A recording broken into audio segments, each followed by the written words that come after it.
How's the football family, soccer brothers and sisters?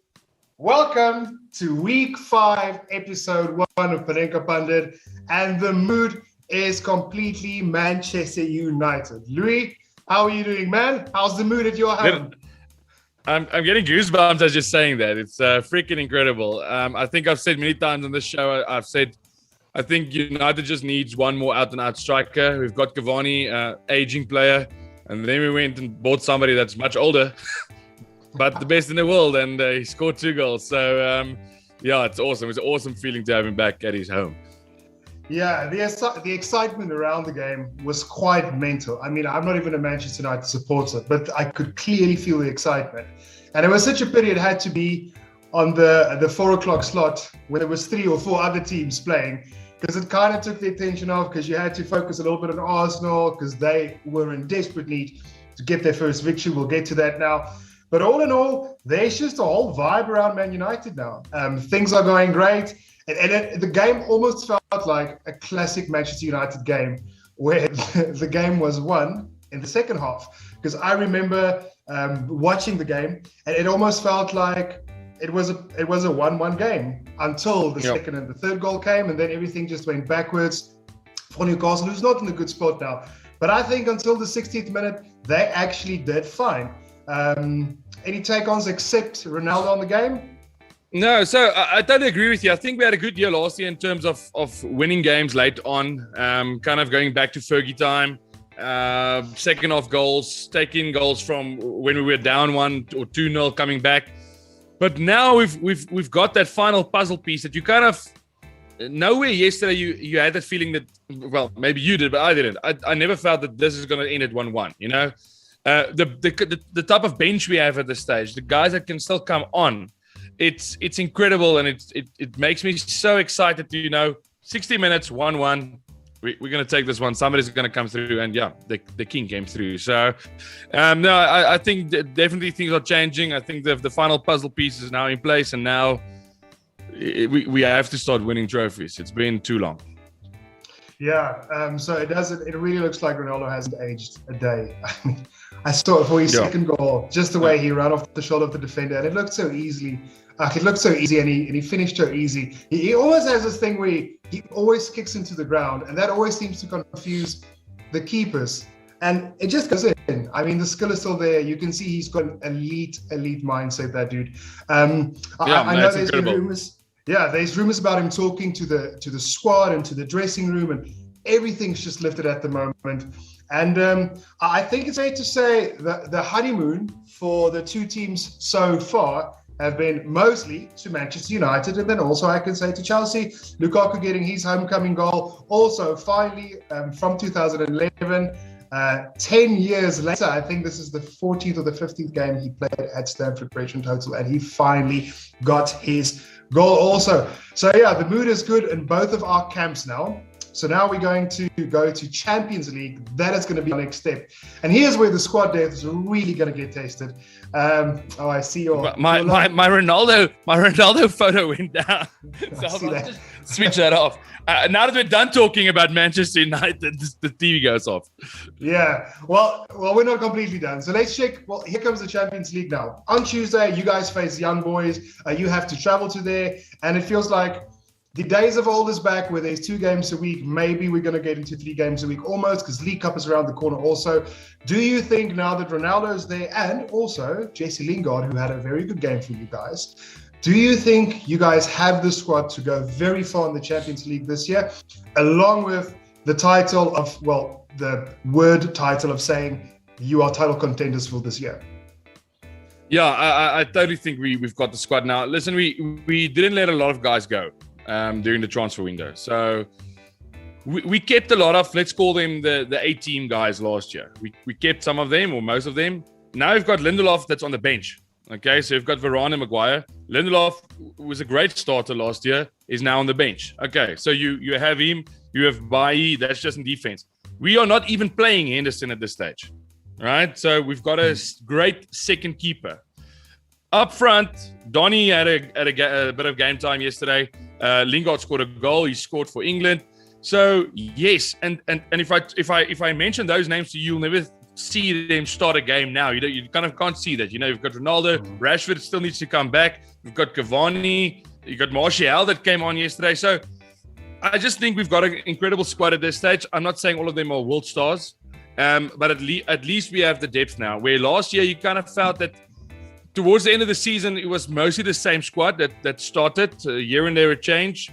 And now I kind of get the feeling against Young Boys on Tuesday, it's going to be a totally different team. I can't see how we're going to play the team that we played. And I think that's why he let all those guys come on yesterday. Let's talk about Donny. Let's talk about Lingard, Martial. Those are the guys that came on, had a bit of game time, and I think they're all going to start on Tuesday. So yeah, I'm excited for the Champions League.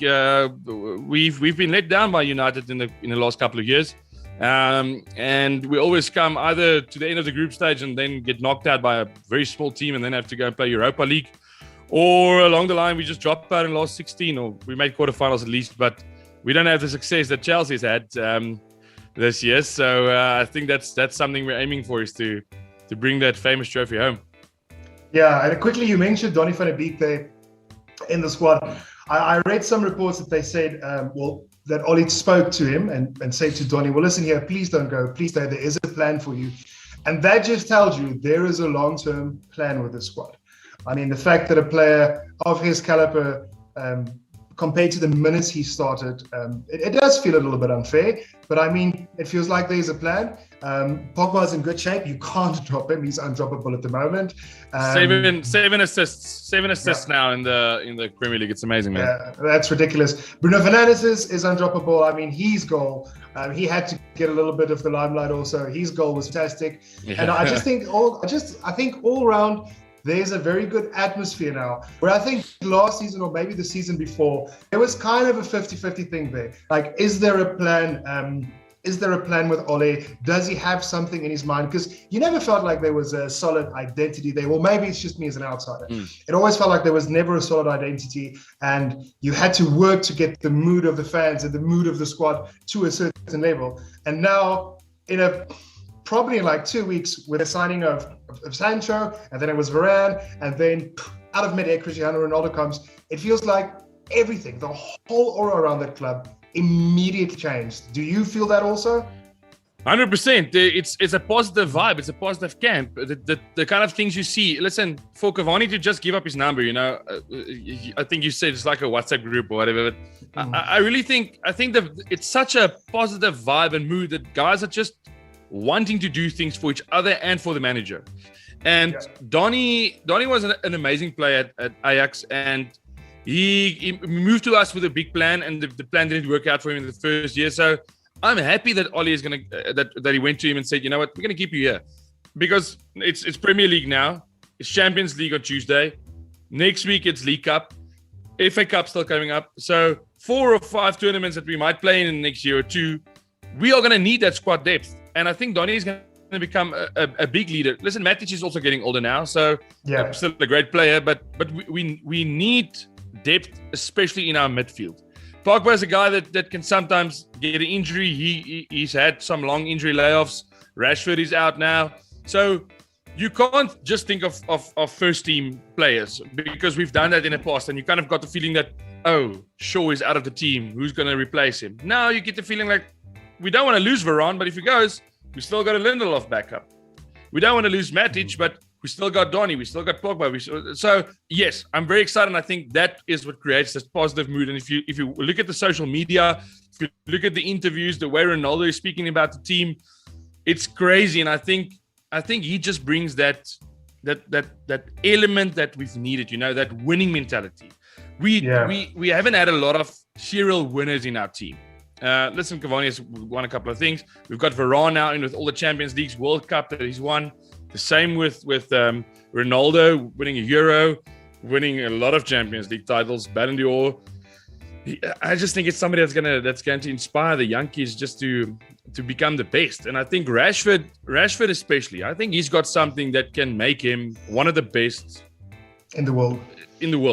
No, he can. In 10 years' time, or a legend. And to learn from a guy like Ronaldo for the next 3 or 4 years, let's call it 3 years, it's irreplaceable. I don't think there's there's anyone better that you can learn from with that positive attitude. You've read all the things where people say he goes an hour earlier to practice, he stays an hour longer. That's the type of mentality that you want to invest in these players. So, yeah, very excited. Very, very excited. Yeah, well, a good mood is needed in a tough upcoming month for you guys and also for our guys. Well, for our team, and I think most of the top Premier League teams are going to have a tough month ahead of them. On that note, let's quickly just do a recap on the Premier League games that have passed so far. Firstly, we need to congratulate Crystal Palace, Patrick Vieira's men getting their first victory against the 10-man Tottenham. I watched a short part of the game, and the general feeling around the game is that Tottenham weren't in control before the red card happened. Crystal Palace were doing well, and then when they got their first penalty, they just snuck in the goals the last 20, 30 minutes quite easily, so congratulations for them. Tottenham now, after Nuno won the manager of the month, because he had 3 clean sheets, he scored 3 goals, he now, like 2 days after they announced he's the manager of the month, he now has the same amount of goals conceded as what they've scored. Everything in one game, it just shows you how quickly things can change. And to stay at the top as well. They were at the top and all of a sudden you slip up once against a team like Crystal Palace and it can cost you in the long run. So it's still early days. Chelsea maybe top. But yeah, I think Tottenham has got a lot in the bank to not make mistakes like this. Yeah, no, that's true. Especially there was quite an interesting stat about Harry Kane. I think he had over 60 touches and not one attempt on goal or something like that, which was a little concerning, especially against Crystal Palace, because they did not start well at all. Patrick Vieira is not an experienced manager. Even his stats before he came to the Premier League was not impressive. And you kind of feel like Crystal Palace don't have an attacking threat at all. I know defensively they're a little better than they are in attack. But to lose 3-0 against them, I know it was a red card, but at moments like this, I always feel your team manager or your manager should stick it in, and you should at least just keep it to a 1-0. Because losing 3-0... The red card was only in the 58th minute. So that's true, yeah. 30. There was still 60 minutes that they could have scored. Yeah, so no. They could have scored goals before the red card. So yeah, that's true. No excuse. And then Mikel Arteta with a tactical genius from 20th place to 16th now. So congratulations on their first victory. Listen, they played against they played against the bottom team, so let's not give them too much credit. I know. So Norwich look completely uninspired. I think they have the capacity to maybe score a goal or two. They've got a few good players in Pukki, Chotwell, or Cotwell, I'm not sure if I pronounced that correctly. They create chances, they can score goals. But I just think from a defensive point of view, they are probably the worst team in the Premier League. I think we're going to see the goal difference of them at the end of the season.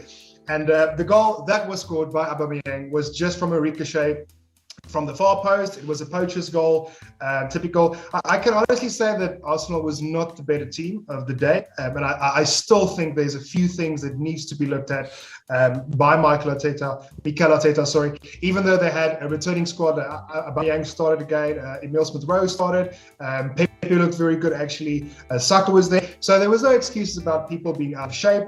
Ben White actually didn't have a bad game. He had a cool game, but I still think there's something not right there. Something is not clicking. And it kind of feels like winning against Norwich 1-0 feels like a lucky win in a way, if you understand what I'm saying. 100%, and it was in fact a lucky goal, twice off the post, scoring eventually.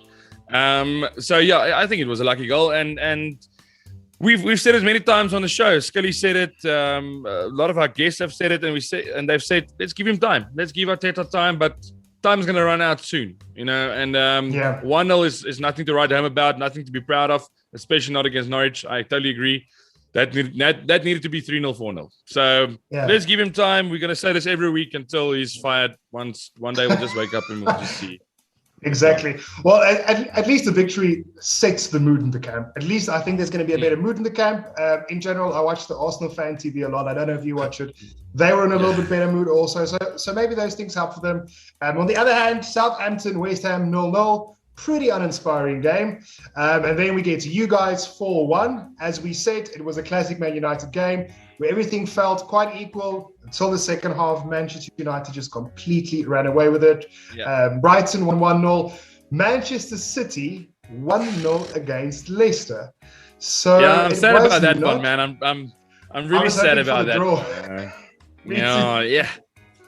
Of course, I'm not a City fan, but Leicester. I think after they won the Premier League a couple of years ago, they kind of became everybody's second team, and I think you can agree with me. So, I'd have loved to see them win, and I would love to see City struggling a bit this year. I think if United and Chelsea can continue like they are, we can talk about Chelsea now and City. Yeah, I truly hope it's a United-Chelsea race until the end of the season. I think that will be very exciting. But I really hope City lost, but they didn't. So well done and congratulations to them. Yeah, I actually thought the draw was going to happen. And then the one goal came. It was a 1-0 victory. But that is the thing about Man City. They have this 4-5-0 victories and then they have this random 1-0 or this draw or this 1-0 loss that they just have in them every third or fourth game. They have something that just goes wrong, and I have no idea what it is.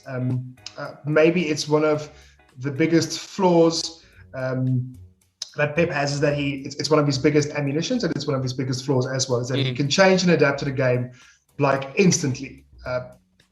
Playing style can change 2 days before the next game, and then everybody's like, oh, well, what a great manager. And then it can misfire also. It can work in the other team's favor. So maybe it's one of those things. But they did get the victory so far. Liverpool is coming up. And Liverpool and Leeds is coming up later today. And then we go to the Chelsea front. I predicted it almost correct. I said 3-1. You said 4-0 for Newcastle and Man United, correct? I remember on our last one. I think you said, yeah, well done. 4-0, 4-1. I said we're going to take it 3-1. Just because Danny Ings is a threat. Luckily, he didn't score, so it was 3-0 for us. But I have to be honest, 3-0 is not the correct score sheet. It was not. Aston Villa really, really played well. Our defense was just good. Mendy was absolutely awesome in goal. He stopped so many great saves. Salniguez made his debut, and whoa, dude, it was not a good debut. Like, you can see the difference from the Premier League and the La Liga. You can clearly see the difference there. There's a massive difference. I think he got dispossessed 5 or 6 times in the first half. 2 of them almost led to goals. If Thiago Silva was not there or Mendy was not in such fantastic form, we would have got into halftime. The score would have been leveled. Maybe it would have even been 2-1 for them. Luckily, it wasn't.